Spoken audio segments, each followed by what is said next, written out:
Welcome to an episode of Creativity Unsheathed. I'm Oliver Sigua. And I'm Nino Sigua. And yes, we are brothers. Yes, we are. And today, our mind's eye looks at Hellboy. Hellboy. But we're not looking at the whole story of Sea Destruction. Today, we're going to look at the back matter of what's in this trade. So, let's take a moment and get into it.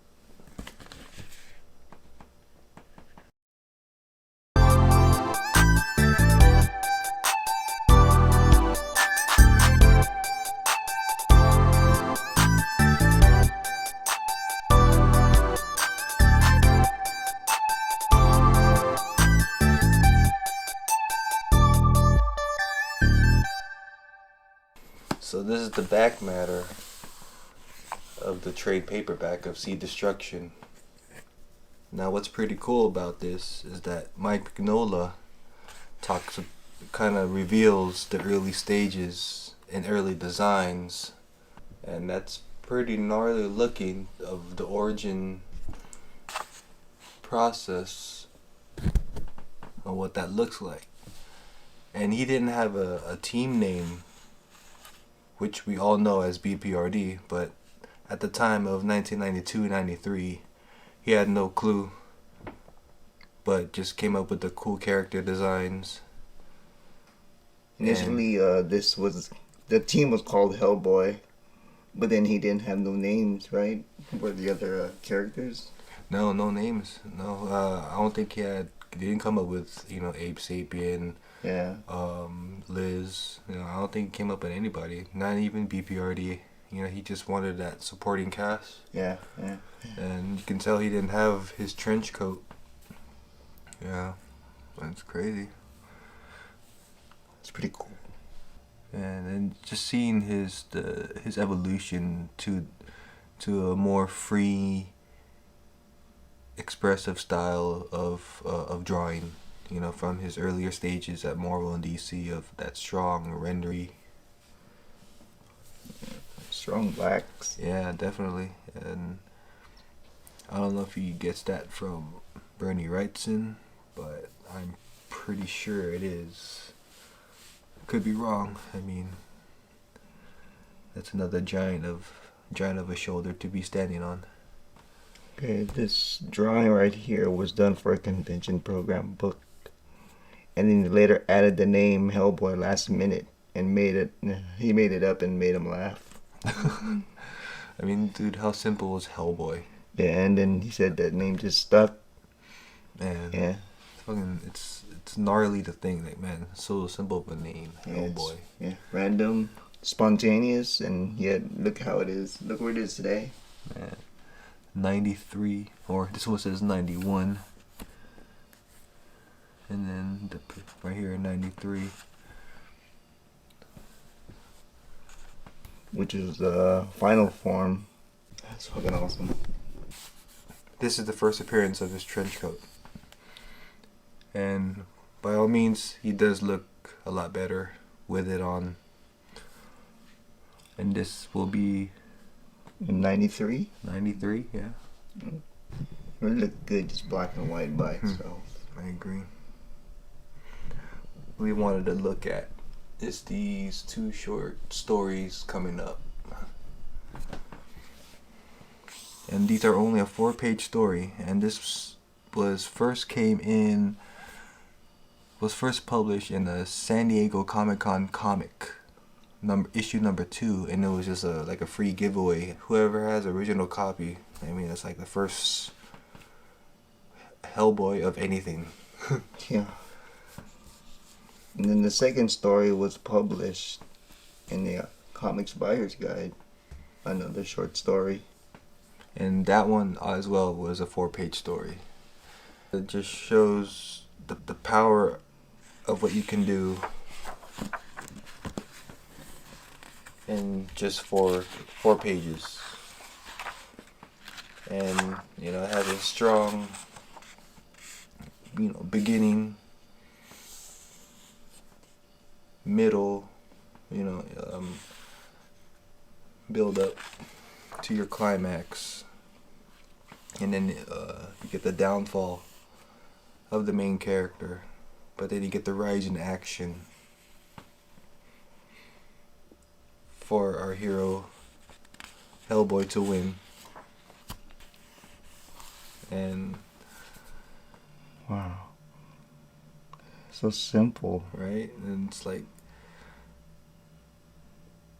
you didn't need an origin, you didn't need no fancy villain. It was just a simple monster that I'm sure that Mike Mignola did research on, and it seems like that's his main niche.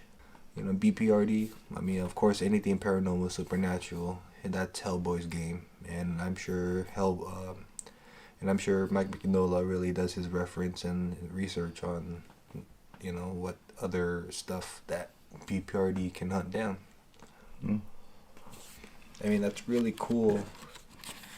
Oh, wow. You know, you mentioned black and white, but then it's just when he's in red and in color, it really shows the focus of where Hellboy is going to be. Oh yeah. Within the composition. It does swoop down like that. So it's like it helps you read the focus point for the reader, and like you don't get lost when you see that hint of red. Yeah, it's totally, wow, yeah, it's all there. It's like sometimes you don't even have to read a dialogue, but it's like a quick strip. Mm-hmm. 4 pages. And then with the silhouette test, you definitely know who that is, because you've seen him throughout the panels previously. And John Byrne, the great John Byrne, helped out. Yeah. You know, with this and emotional support. Thank you, John Byrne. Thanks, John Byrne, for a hand in great creation. Yeah, man. And we're gonna pan to the next story, which is also a 4-page. Let us take a moment here to let us introduce a few webcomics that my brother Oliver and I have created. Over in 60 Seconds, a martial arts anthology of short stories.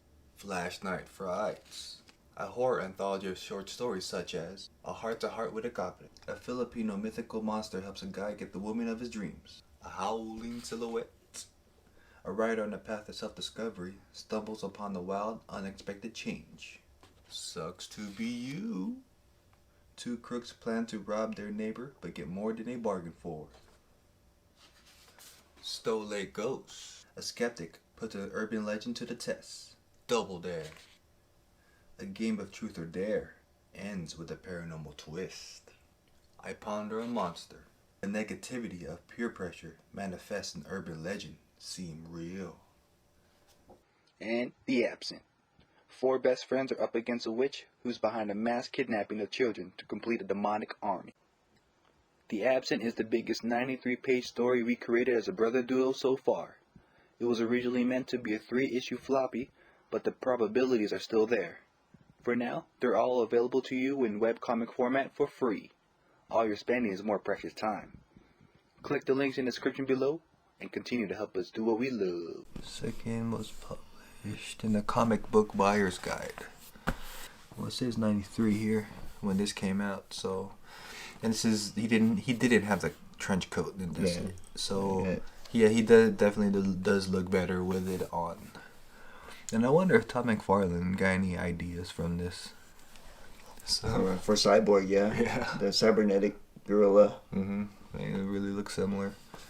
Kind of remind me of the Pulp magazine comics.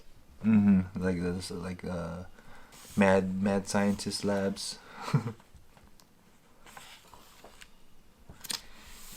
Yeah, again, just with that red, it helps you move the story along where Big Red is gonna be.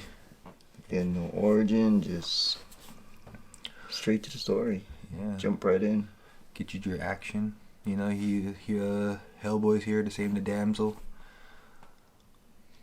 Yeah. Yeah, so even the use of blacks really has that great separation, composition. I like how you put the shadows on Hellboy. Yeah. The blacks are like, I don't know, you could say it's easy. Yeah, that just comes down to your understanding of the anatomy. Yeah. Right? It's like if you know where it is, your shortcut. Yeah. And with him mastering rendering, I'm pretty sure that that's his shortcut. He found his shortcut. Man, that's pretty cool. Was it John Byrne? Yeah. Along for the says ride. Mike Mignola, it was his idea all along. John Byrne all along for the ride.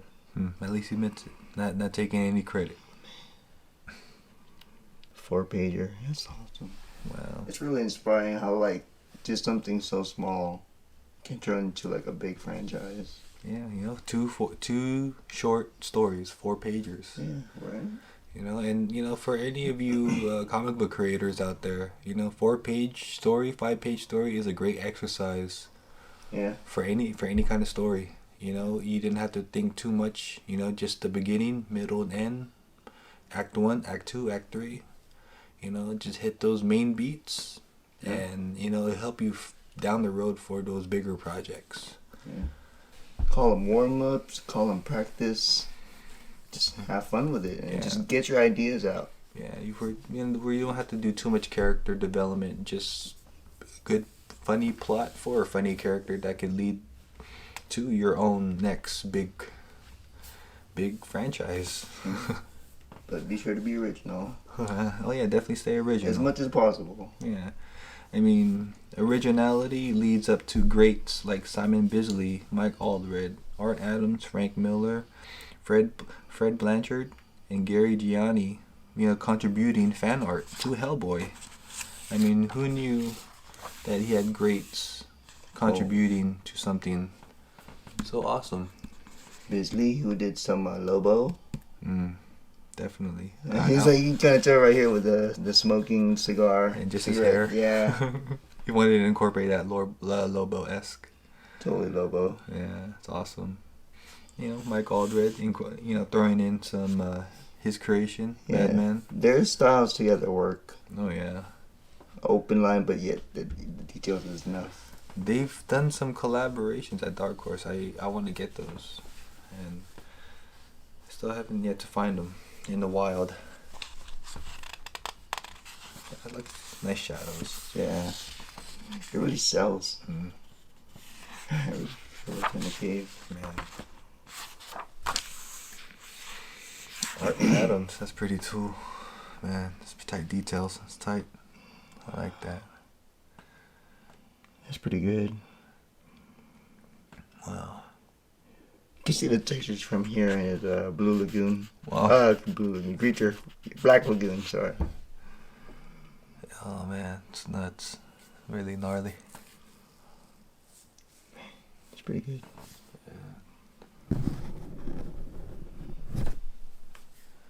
How strong is this Frank Miller piece, though? Could you imagine the Hellboy, but like Sin City version? Oh, Right? All you see is the red, like how he did the spirit. man. All you see is a red tie.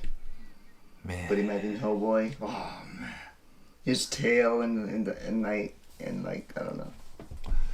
That would be awesome. Fred Blanchard. It's like the soft side to Hellboy when he thinks of Liz.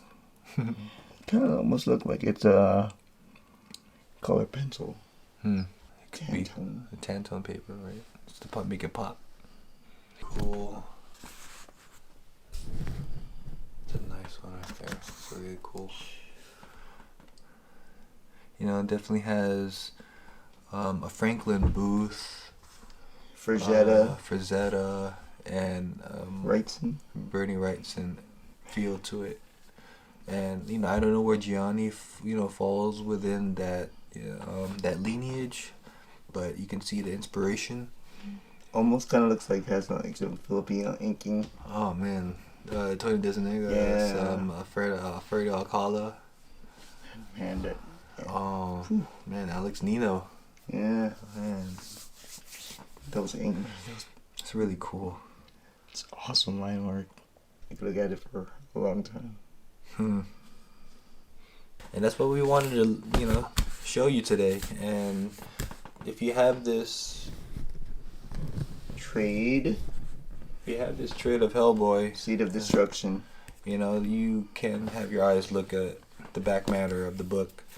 One of these days we'll take the time and look at Seed of Destruction. But for today, we just wanted to show you that back matter and the humble origins of Hellboy. Yes. And the evolution of where it is today, of something from a small sketch to a 4-page story to 3 movies. to 3 movies. 3 movies. Shit. And man, that's fucking amazing. And it's still growing, and Mike Mignola is continuing to work hard on his baby, and we are here to appreciate it and to admire it all. And thank you, Mike Mignola. Thank you, Mr. Mignola. Thank you. Thank you, Mr. Byrne, as well. Thank you. We like to end this episode with a motivational quote for all our viewers out there. This one's by an unknown author. The best thing to do with a red-hot idea is build a fire under it. I don't know about you, man, but I got the itch to create. What do you say? Stay creative. Tell your story.